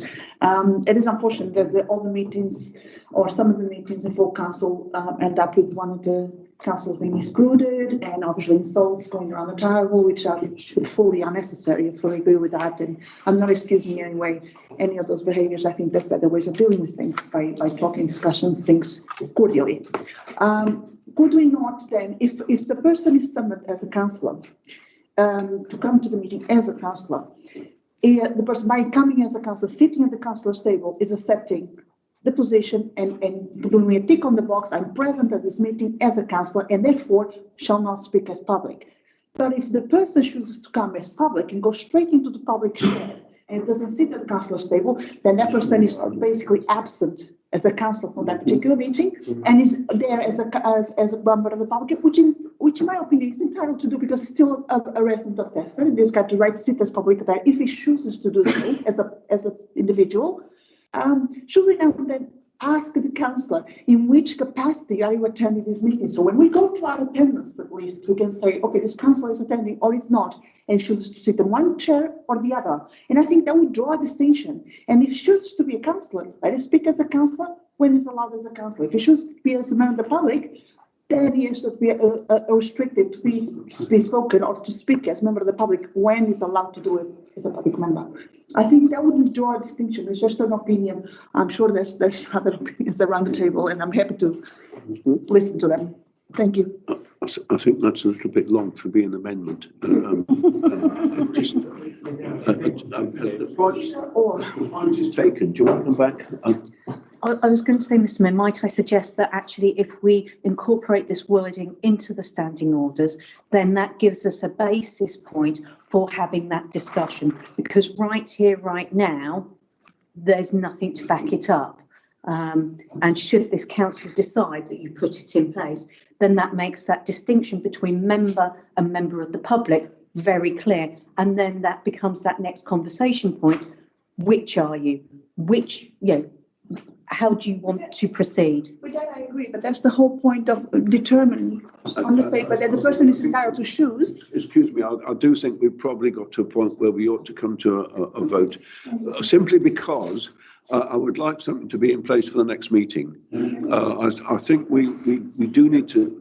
We're responding to a situation that we hope wouldn't arise, but sadly has arisen, and we need to tighten the rules for next meeting. If in retrospect, or indeed because of future experience, then we feel that it's not working clearly, can you come back to what you were saying? Can I now suggest that unless we want to read it again? A shorter one, perhaps. If summoned by an agenda, members may attend as a member or as a member of public, but not as both. That's a thought. The original proposal came from you, Councillor Brame. Does it do the same job? I'm inviting you to say whether you're happy with it or not, because when you have got a proposal, you have got a seconder. Yeah, that does the same job. Yeah. They make the decision. Each member makes their own decision. They can't do both. Yeah. So I'm going to suggest that we come to a vote. Let's have that in place for next time. Did you want to say something else? It's not in my gift to speak. The proposer has to respond as per standing orders. The proposal has accepted that, so I think that now becomes a proposition. So can we please come to a vote, colleagues? Are you in favour of the proposition? If so, please raise a hand or indicate in some clear way. Just hold your hand up. Thank you very much indeed. 1, 2, 3, 4, 5, 6, 7, 8, 9, 10. Against? Abstain? 1. I'm abstaining. Thank you. 10-2. Thank you very much, colleagues. I think we should perhaps consider taking the risk of standing on and moving on to the next item, which I'd like to have done. I didn't want to muddle that vote. Yeah, I didn't want to muddle that vote up. The thing is if we don't start checking on our standing orders, this is going to go on for another mayoral year. Roy had it, I had it, Mark had it, you've had it, and then it will continue. We have to act now. We can't continue for the following year where we're getting a disruption every meeting because the disruptions are getting worse. You know, you say to him, do you want to speak? Oh, you let me speak. We can't deal with things like that. You know, that's not what being a part of a town council is about. I think privately you might well get a lot of agreement from your colleagues. What we've tried to do, and I hope we've accomplished now, is to put in place a particular safeguard which addresses a very specific point, and the rules being at what the rules are, it's all you can do. I don't think we can rewrite the system because actually we don't control it. We don't have the powers, for example, to go beyond, as the town clerk's pointed out a couple of times. We can't really remove people from more than one meeting. We just succeeded in doing that today, but the council's entitled to come back to the next meeting because, as has been pointed out, his ward has a right to be represented. Let's see that as a small step forward, a small step in the right direction, and let's take it in turn. Your point you made is well made, that we have struggled with this for some considerable time. And I don't want us to go the way that some other councils have gone, where it becomes a norm to disrespect other people, other councillors. And that's what was happening. Let's try and take a step there, and perhaps we see how it works. If it works, fine. If not, we come back again. Councillor Parker is indicating that. Councillor Parker, please. I'm just wondering, whilst we're trying to get this matter in some sort of order, it occurs to me that we need to have a more robust rule in relation to the questions a councillor may propose to a councillor of another body, and not allow any question to be appropriate. It occurs to me that we need to be able to shut that very quickly as a group and just say that's out of order and stop the question immediately. If we got that in standing orders, have we got any way that we can deal with that, stopping somebody asking questions that are totally irrelevant of the recently given report?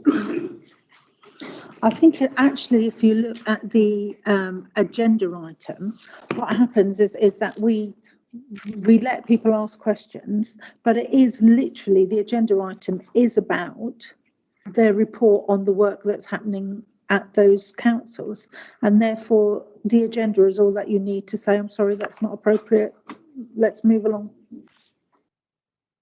It's there. I think the chair in this case failed to persuade the councillor of the correctness of that comment, and that's it's now water under the bridge.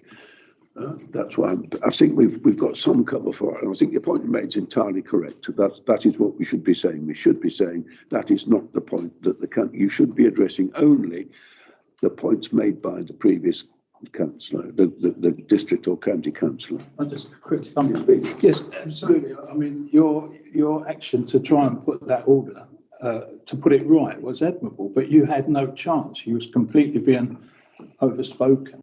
And it occurs to me that as a group, we should all be in a position to be able to back the chair up more strongly. And everybody say point of order, we could as a group say sit down. It just seems to me that we're totally unprepared for that sort of aggressive behaviour. Thank you for that. To clarify, there is a standing order which does state that only one person may speak at a time. I think Councillor Bray was very helpful in facing up to the issue at the time, and in a sense he probably spoke for all the other councillors. You're right. I suspect there could be some way which we find of expressing our joint displeasure if we are fairly unanimous in feeling that something is totally inappropriate. So, okay.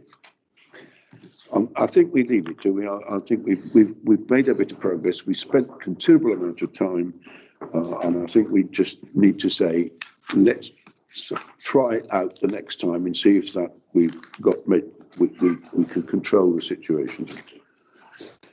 841 therefore is now complete, and we move on to 842, the Greater Thetford Partnership Officer, to decide whether to extend the contribution to the funding of this officer.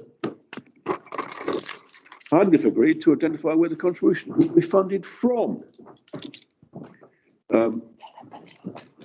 So we have to identify the source of the contribution. I'm not anxious to lead on this issue. I don't know whether you're able to help us. The present situation is that we've asked for a contribution. So two questions arise. First, do we agree that we're prepared to make the contribution? And second, if we are, where would you get the money from? Sorry, you want me? Yes, please. Well, I'm afraid that I can't be very helpful because once we received the letter and it indicated that we were going to put it on full council, I did actually speak to Breckland. I spoke to Rob Walker and asked him if he could send us an updated job description and objectives of the officer for the next 2 years. And this was like, when was it? 3 weeks ago. And Andrew Holdsworth was supposed to send me that information, but I haven't received it. So I'm afraid that I cannot give you anything else apart from the wording was, let me have a quick look at the letter. The wording was, I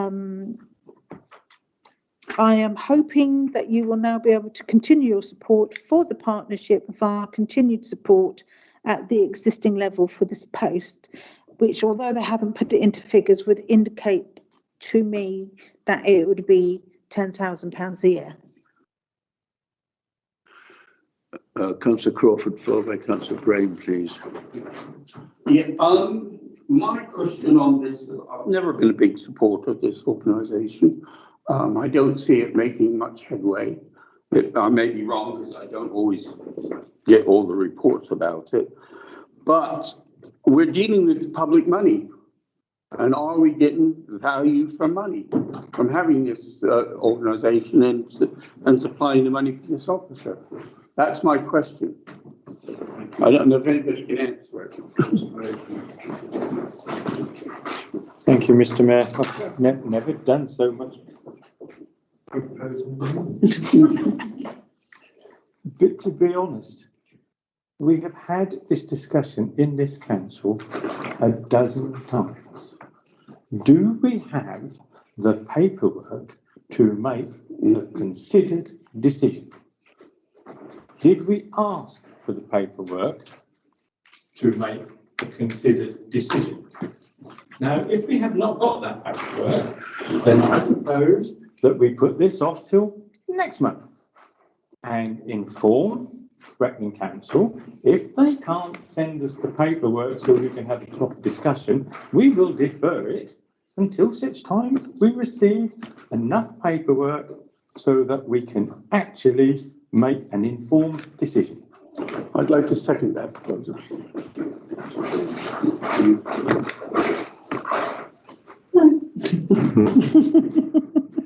I'm sorry you beat me to the, I shouldn't have done it, but I'm going to confess I would have seconded it. Can we just go to the vote on that, please? Those in favour of the proposal? Thank you very much indeed. It's unanimous. No, there's two. I'm so sorry. I think.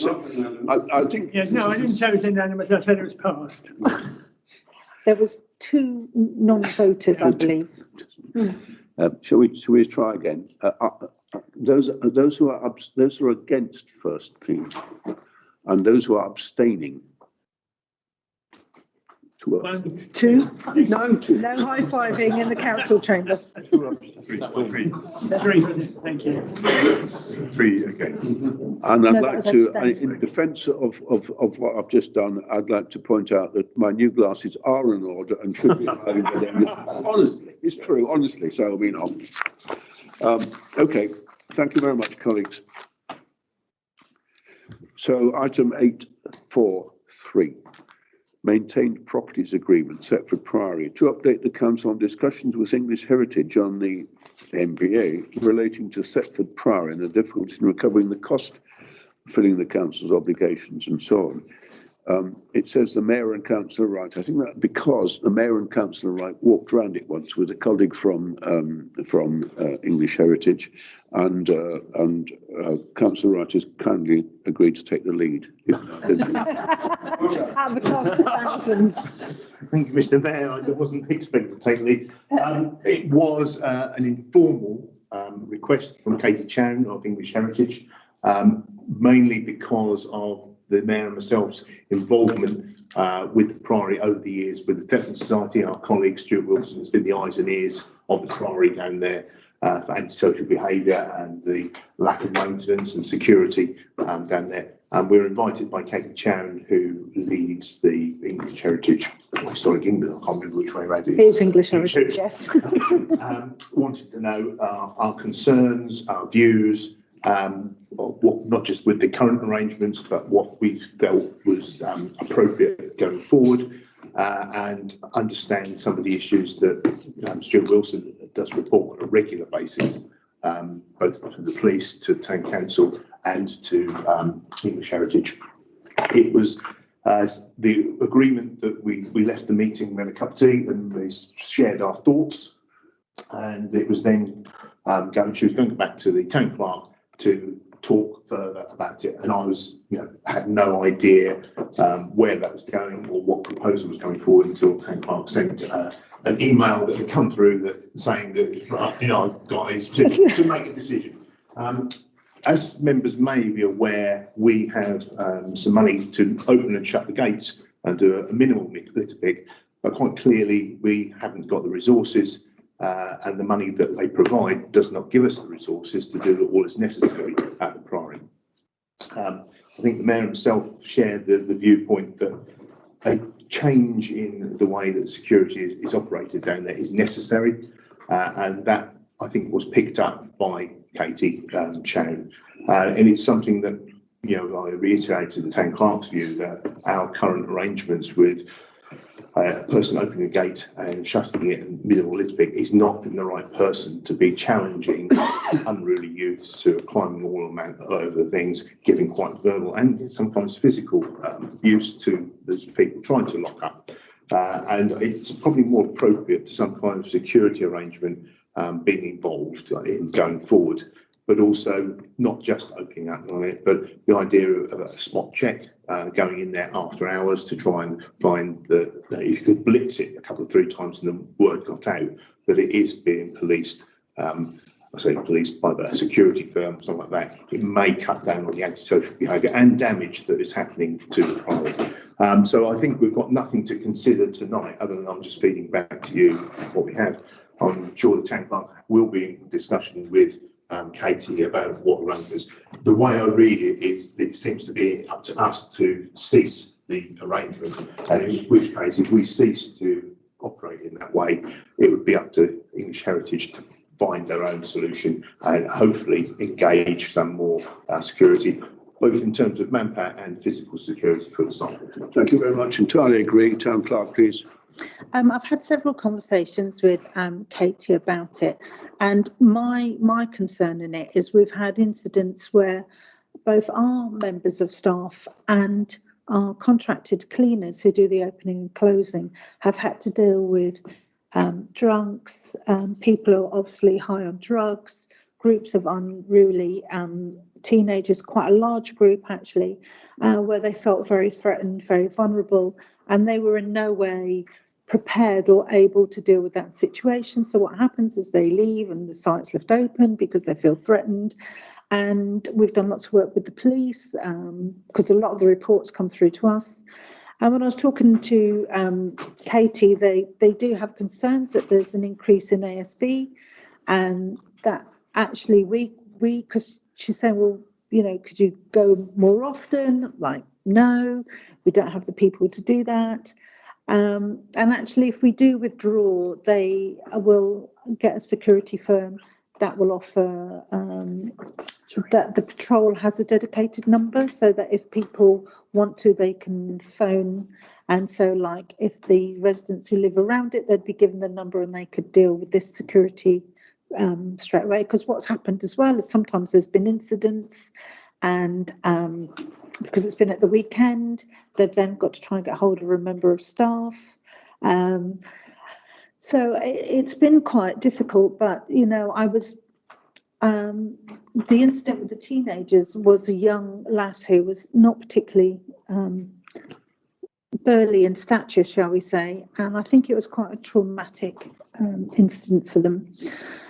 So I think for me, it's about the security of the staff, and that perhaps we're not the best people to be doing that role anymore, and certainly they feel that perhaps there's a greater level of security required for the site.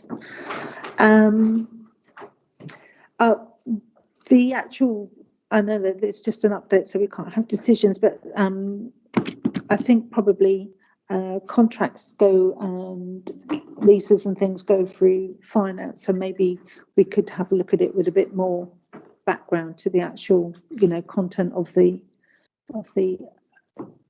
actual, you know, context of it.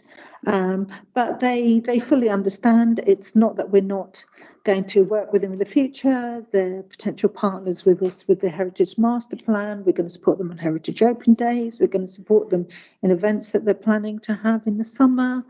So the relationship doesn't stop. It's just about the opening and closing, and the fact that there seems to be a need for a better level of security than our current offering.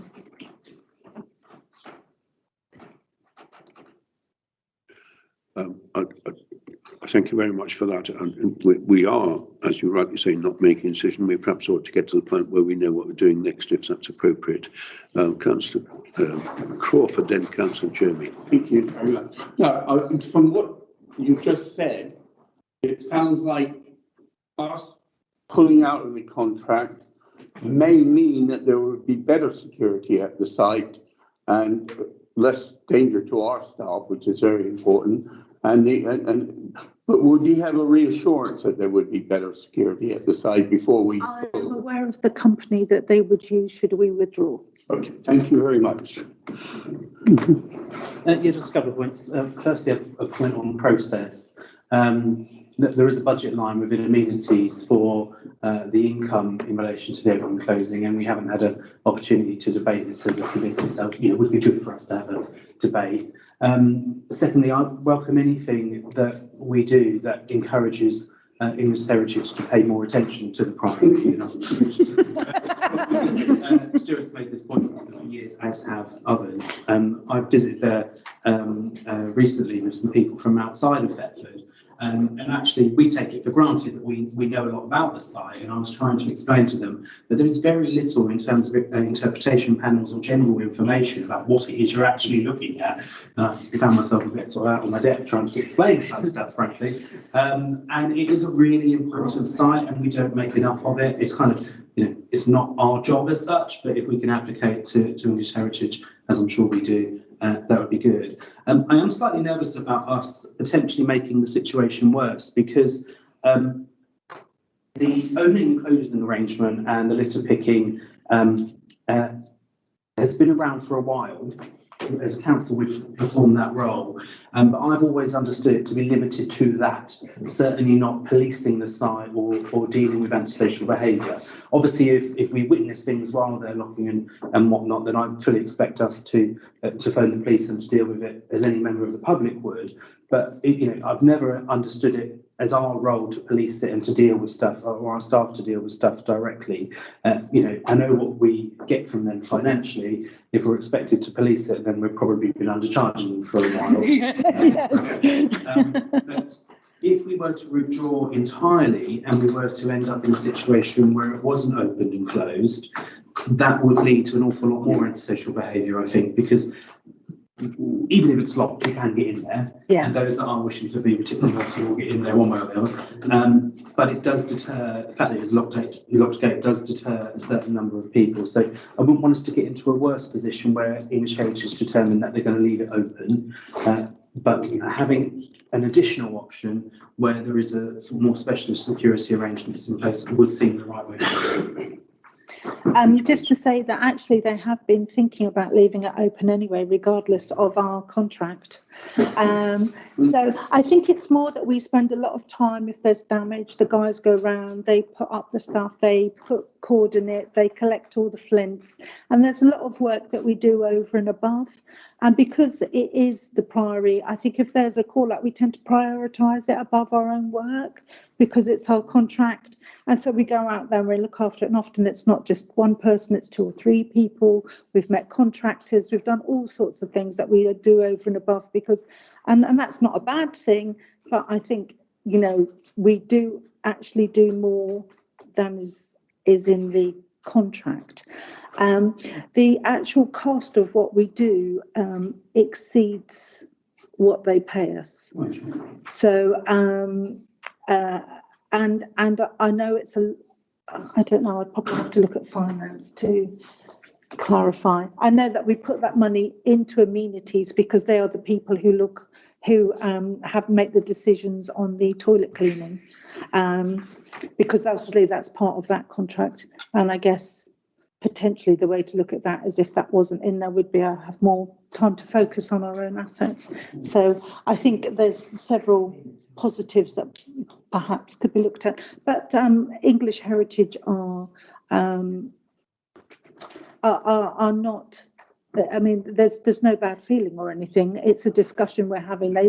They completely understand the problems that we're having, and they are making alternative arrangements should the council decide. And if they don't, I will give them a revised costing. So can you just confirm that the next step is either to ask maybe the Finance Committee to look at it, or are we waiting for them to come back to us? What would be the next? I would probably say that actually we need to look at the actual contract itself and the money within it and the actual costs. So I'm looking at the Chair of Finance and the Chair of Amenities as to whether they want to go and arm wrestle it outside or whether they're happy that the contract goes and be looked at financially, and perhaps you look at it at the same time as what effect that could have on the wider contract. Is that fair? So if it goes on amenities first and then to finance? Yes, please. I think the best case scenario, and it's probably the same sort of approach with all contracts, is the committees that deal with the nuts and bolts as to what is needed in the contract should have that debate. Yes. In terms of the process for letting the contract and evaluating it against the specification, that's entirely a job for finance because they're best placed to do that. So, I don't want to get involved in the contract side of it. I could tell you as a committee, we could have the debate about what we think would be a good contract. Okay, so would you like me to put it on amenities then, and then further that on to finance? Depending on the outcome of amenities, yes. Yeah. Councillor Wright, did you want to comment? Yes, I think just that would aid the debate if we had an indicative level of service that they would put forward if we chose to withdraw, so we know what we would be getting on 9:15. Otherwise, we'd probably end up to 2 hours. Yeah. I think we really ought to progress, and I think that's the way forward, because although we've talked about the difficulty imposed on our own staff, we also have been, we and English Heritage have been very reliant on a member of the public who happens to live in the situation, Stuart Wilson, but there's no reason to suppose that will continue indefinitely, and then I think we'd be forced to a difficult situation if he just goes less often and looks at the site. If he stops going without telling us, he's not obliged to. He's volunteered for a long time to do it. Then I think we'd be in a sticky mess. Better to face up to things before it gets to that point. So I hope you're happy to leave the item there, and I hope you're also happy to recognise that we're about to run out of our normal tour allocation. Are colleagues happy to continue, please? Yes. Thank you very much indeed. So unless there's anything else that needs to be said about that item, I'd like to move on. There isn't, so that's fine. So 8:44, community engagement. To discuss the agreeing consultation or media release required. Does anyone wish to publicise any of the activities we've undertaken this evening? I don't know. Just in relation to the question from the member of the public, obviously we are still doing plans for the Jubilee, and I hope we can get some of those out as soon as possible to make people aware, because I know others may be choosing to go elsewhere to do the Jubilee, and I consider them staying in Thetford and enjoy the time here. Absolutely. I think, judging by a meeting I attended this morning, at which there was discussion about the whole issue, to some extent representing the smaller parishes. My feeling is that the going elsewhere, hopefully, will help the smaller parishes which don't feel they want to organise too much of their own, to feel that either Breckland or Norfolk have a good alternative for them. Hopefully we're big enough to go our own way, and I think you've got super plans already. We've discussed them very briefly, and let's look forward to that. So I think we're saying, are we saying you wanted community engagement, or you wanted not publicised a little bit more? Okay, let's do that. Okay, so can we move on to 8:45, committee officers update? Is there any update from the committee officer, please? You'll be pleased to know that there isn't, no. Okay, thank you very much for that. And we now come to that item 846, where we talk about the exclusion of the press and public. So I have to read it out. I know it's exciting. To consider resolving that pursuant to the Public Bodies Admission to Meetings Act 1960, the press and public be excluded for any remaining items of business on the grounds that publicity would be prejudicial to the public interest by reason of the confidential nature of the business to be discussed. With that remark, can I thank members of the public who are here and invite you to move, please, because we now go into private session. Your stamina, colleague, is welcomed, and thank you for that. Can I get this? I need to get this gentleman's email. I think you've got. I haven't got his email. We need to get his email. Yes. Well, given that I'm taking that item. Yes, I'll go and get it. Mr. Woods. Oh, Karen, could you do it for me, please? Could you just nip out and get his email for me? Thank you. Karen. It's not always this exciting, Karen. Don't you think you're going to get this every time? Go on then. this is the point at which we moved to 847, and we're looking at any committee minutes that were that were below the line, in which we now need to agree the accuracy of. I'm really usually reliant on the committee secretary. So for the last time, would the minutes secretary like to tell us, please? There's only one set, and that's the personnel minutes of the 8th of March. Have we ceased streaming?